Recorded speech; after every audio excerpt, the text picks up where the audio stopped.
Welcome back to clean news Rajasthan. चलिए देखते हैं राजस्थान की 15 फटाफट बड़ी खबरों को। बाड़मेर में 8 और 9 अक्टूबर को होगा थार महोत्सव। थार की पारंपरिक कलाओं, नृत्य, संगीत, हस्तशिल्प और लोक संस्कृति को बढ़ावा देने के उद्देश्य से बाड़मेर में 8 अक्टूबर से 2 दिवसीय थार महोत्सव का आयोजन किया जाएगा। जिला कलेक्टर टीना डाबी ने धार महोत्सव के भव्य आयोजन के लिए समुचित तैयारियां सुनिश्चित करने के निर्देश दिए हैं। बाड़मेर जिला प्रशासन और पर्यटन विभाग के संयुक्त तत्वाधान में 2 दिवसीय थार महोत्सव 2025 का आयोजन 8 अक्टूबर से होगा। जिला पर्यटन अधिकारी कमलेश्वर सिंह ने बताया कि 8 और 9 अक्टूबर को थार महोत्सव 2025 आयोजित होगा। इस अवसर पर राजस्थान के ख्याति प्राप्त लोक कलाकारों की ओर से विभिन्न प्रकार की सांस्कृतिक प्रस्तुतियां दी जाएंगी। खुशखबरी, पर्यटकों का 3 माह का इंतजार खत्म। 2 अक्टूबर से खुलेंगे सरिस्का के द्वार। जिले का प्रसिद्ध सरिस्का टाइगर रिजर्व 3 माह बाद पर्यटकों के लिए फिर खुलेगा। 2 अक्टूबर से सरिस्का रिजर्व के सभी रूट पर्यटकों के लिए खुल जाएंगे। पर्यटन सीजन 1 अक्टूबर से शुरू होता है, लेकिन बुधवार होने के कारण इस बार 1 के बजाय 2 अक्टूबर को सरिस्का पार्क के रूटों पर सफारी की अनुमति दी गई है। राज्य सरकार बुधवार को टाइगर रिजर्व में पर्यटकों को अनुमति नहीं देती। त्योहारी सीजन और शरद ऋतु के साथ ही शुरू होने वाला पर्यटन सीजन खास है। बाघों की संख्या में हुई बढ़ोतरी से और आकर्षक बना रही है। त्योहारी सीजन में यहाँ पर्यटक देवी देवताओं के दर्शन के साथ ही सफारी में बाघों से भी रूबरू होंगे। दशहरे के बाद खत्म होगा राज्य का वनवास, कैबिनेट फेरबदल और बड़ी भूमिका को लेकर कयास तेज।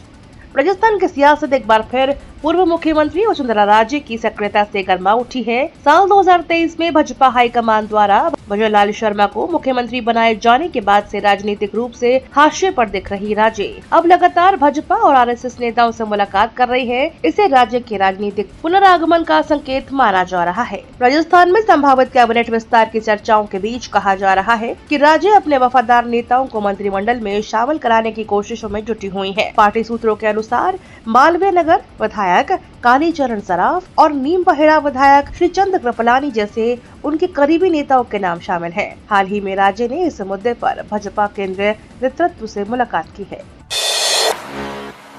राजस्थान में मानसून के बाद भारी बारिश, 8 अक्टूबर तक अलर्ट। राजस्थान में निर्धारित समय से 4 दिन पहले ही भले ही मानसून विदा हो गया, लेकिन प्रदेश में अब पोस्ट मानसून का दौर शुरू हो गया है। मंगलवार को राज्य के कुछ जिलों में मध्यम से भारी बारिश का दौर चला। जयपुर में 2.5 घंटे में करीब 3 इंच बारिश दर्ज हुई है। इधर बारिश के चलते कई शहरों में दिन के तापमान में गिरावट आई, इससे गर्मी से भी राहत मिली है। अलवर में सबसे अधिक 6.6 डिग्री दिन का तापमान गिरा है। मौसम केंद्र के अनुसार बंगाल की खाड़ी में आगामी 24 घंटों में एक नया कम दबाव का क्षेत्र बनने की संभावना है। एक नया पश्चिमी विक्षोभ 5 से 8 अक्टूबर को सक्रिय होने की संभावना है। इसके प्रभाव से राज्य में पुनः 6 से 8 अक्टूबर के दौरान बारिश की गतिविधियों में बढ़ोतरी होने की संभावना है। उप मुख्यमंत्री दिया कुमारी ने दी बड़ी सौगात, बिछेगा सड़कों का जाल, खर्च होंगे 100 करोड़ से ज्यादा रुपए।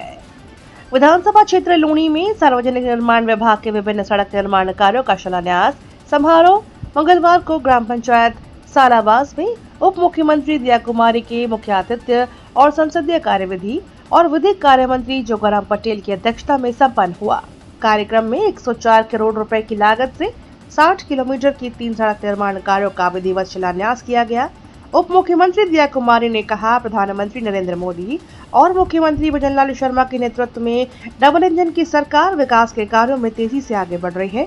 उन्होंने कहा कि विकसित सड़क तंत्र से प्रदेश की आर्थिक उन्नति का मार्ग प्रशस्त होगा। जोधपुर में बाइक रैली, हेलमेट की अहमियत बता किया जागरूक, गज सिंह ने दिखाई हरी झंडी। जोधपुर में इंडियन हेड इंजरी फाउंडेशन ने मंगलवार को जन जागरूकता के लिए बाइक रैली निकाली। रैली के जरिए लोगों को बाइक चलाते समय यातायात नियमों की पालना के साथ हेलमेट पहनने का संदेश दिया गया। बाइक रैली को पूर्व महाराज गज सिंह और उनके बेटे शिवराज सिंह ने हरी झंडी दिखाई। हेड इंजरी फाउंडेशन की स्थापना गज सिंह ने की थी। बाइकर प्रवीण शर्मा ने बताया कि पूर्व महाराज गज सिंह के बेटे शिवराज सिंह हेड इंजरी से उबरकर सामान्य जीवन जी रहे हैं। शिवराज सिंह के 50वें जन्मदिन पर लोगों को मस्तिष्क चोट से बचने के लिए जागरूक करने की मंशा से बाइक रैली निकाली गई। डोटासरा ने विश्वविद्यालयों में आरएसएस के पद संचलन पर उठाए सवाल, कहा शिक्षा के मंदिर का हो रहा राजनीतिकरण। राजस्थान कांग्रेस के अध्यक्ष गोविंद सिंह डोटासरा ने विजयादशमी पर विभिन्न सरकारी विश्वविद्यालयों में राष्ट्रीय स्वयंसेवक संघ की ओर से निकाले जा रहे पथ संचलन पर सवाल खड़े किए। डोटासरा ने कहा कि शिक्षा के मंदिर का भी राजनीतिकरण किया जा रहा है। विश्वविद्यालयों जैसे ज्ञान और शिक्षा के मंदिरों को बीजेपी आरएसएस के लोग नफरत और राजनीति का अखाड़ा बनाने पर तुले हुए हैं। पथ संचलन के विरोध में कांग्रेस के छात्र संगठन NSUI ने भी प्रदर्शन शुरू किए। PCC चीफ गोविंद सिंह डोटासरा ने सोशल मीडिया प्लेटफॉर्म X पर पोस्ट में लिखा कि जिन स्थानों से विद्या और प्रगति की रोशनी फैलनी चाहिए, वहां आरएसएस के लोग पथ संचलन और शस्त्र पूजन करने चले हैं। JEE मेन 2026 को NTA 2 सेशन में करवाएगा। अक्टूबर से शुरू होंगे आवेदन।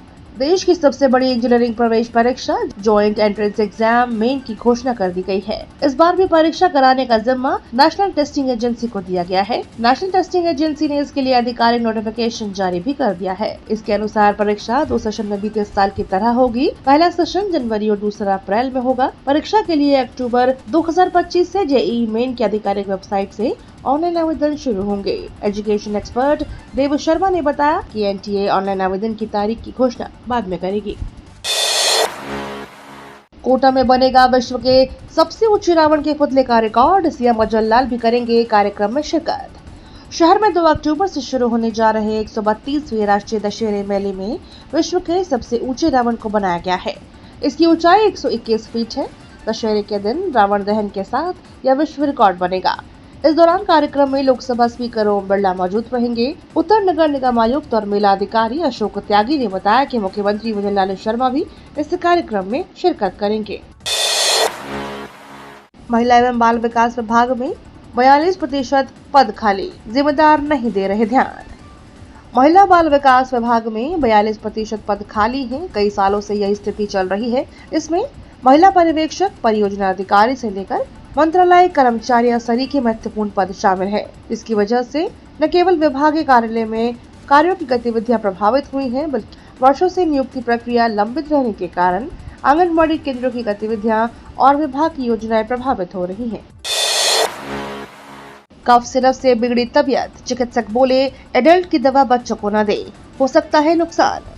बच्चों में खांसी की दवा के कारण साइड इफेक्ट के मामले सामने आने के बाद चिकित्सा विभाग में हड़कंप मचा हुआ है। बीते दिनों जयपुर, भरतपुर और सीकर जिले के श्रीमाधोपुर में डेक्स्ट्रोमेथोफोन हाइड्रोब्रोमाइड सिरप के उपयोग से कुछ बच्चों की तबीयत बिगड़ी थी। चिकित्सकों का कहना है कि कई बार एडल्ट को दी जाने वाली दवा अगर सही मात्रा में बच्चों को नहीं दी जाए तो दवा नुकसान कर सकती है। पल्मोनोलॉजिस्ट डॉक्टर शिवानी स्वामी का कहना है कि अक्सर मरीज सीधे केमिस्ट की दुकान पर जाते हैं और दवा खरीद लेते हैं। ऐसा करना गलत है। खांसी और जुकाम में उपयोग आने वाली दवा हमेशा चिकित्सक की सलाह से लेनी चाहिए।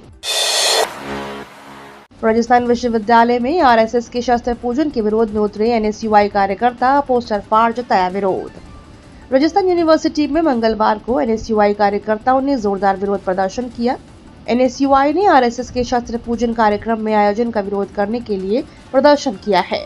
दरअसल विधि कॉलेज ग्राउंड में शस्त्र पूजन का कार्यक्रम रखा गया था, जिस पर NSUI ने आपत्ति जताई।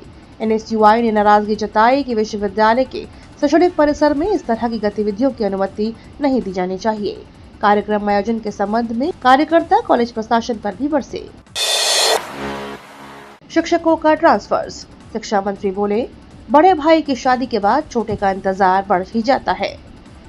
राज्य सरकार ने बीते दिनों शिक्षा विभाग में 4527 प्राचार्यों को इधर से उधर किया।